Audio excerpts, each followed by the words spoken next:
Hi there. Welcome to In the Clinic with Camille. My name is Camille Freeman. I am an herbalist and nutritionist. And in this show, I share little tips and tidbits that might be helpful for other practitioners. So today I have a question from Gabriela. And before I answer the question, I just want to remind you that I would love to have your question submitted. You can go to intheclinic.com and there's a little section on the side there that says leave a message for Camille. And if you submit it there, I will get it and I will answer if it's something that I think I can answer. You are also welcome to email me if you have a question too. So let me read Gabriela's question to you. All right, here it is. I'm a CNS. I take insurance at a clinic twice a week, but I also want to start my cash-based private practice. Every week, I receive messages from people that find me on their insurance list, Google my name, land on my website or my Instagram, both need to be updated, and want to schedule to work with me. I had a calendar link to book a discovery call, but I took it down because I got tired of spending time with people on the phone to not sell my program because they wanted to go with their insurance. It's frustrating because it seems like all the effort I put into this actually just ends up driving people to my job where I take insurance versus to my private practice. Okay, so the idea is what kind of tips, what can we do to navigate this situation? I totally get how frustrating it is. Most of us, if we have a kind of employee or contractor position where we're getting paid hourly, oftentimes the hourly rate is way lower than if we run our own practice on a cash pay basis. So it's really, it can be really hard to navigate these two um, streams of a clinical practice. So the first thing that I always think about when we're running into a dilemma like this is to put yourself in the shoes of the client.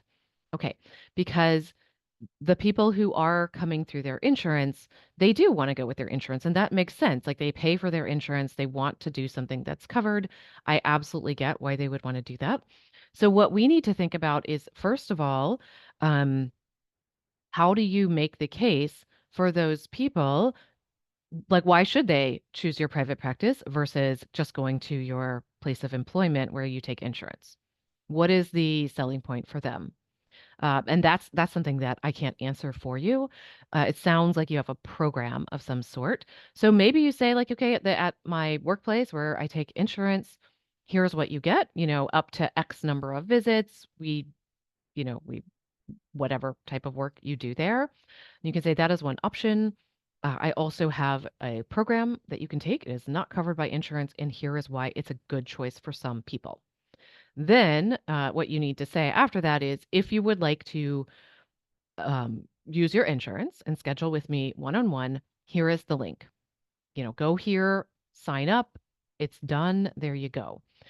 If you are interested in the program, you can schedule this discovery call to talk about it or, click here to schedule. So you want to make that differentiation for people so that they can make a choice. But really, there's no way to pretend that you don't work somewhere that takes insurance. The other thing you could think about, and I am not an expert in this at all, but it's just something that occurs to me, is if people are searching your name because it's coming up under an insurance list as your name, but you have a business name that is different from your own name. So, for example, my name is Camille Freeman. My business name is Bloom and Grow. So, what you could do is if people Google your name, maybe maybe you could do like, okay, here's the information about like, my insurance practice, my cash pay practice. Here's why you would choose one or the other. Possibly, you could have a separate website or a separate page on your website that ideally would come up first if they Google your business name.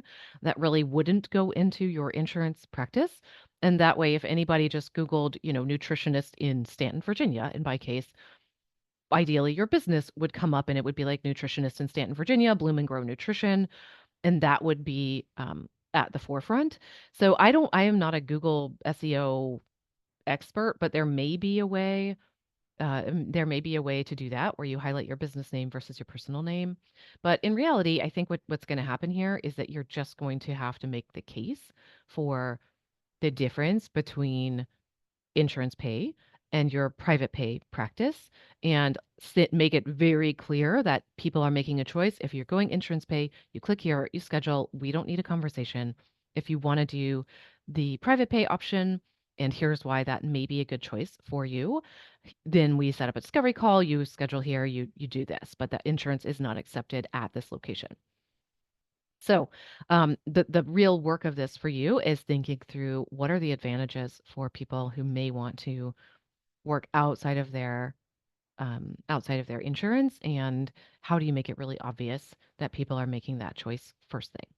Okay, so I hope that helps. If anybody else has ideas, please do reach out and let me know. Otherwise, I will be back soon with another episode of In the Clinic with Camille. All right, take care, everybody.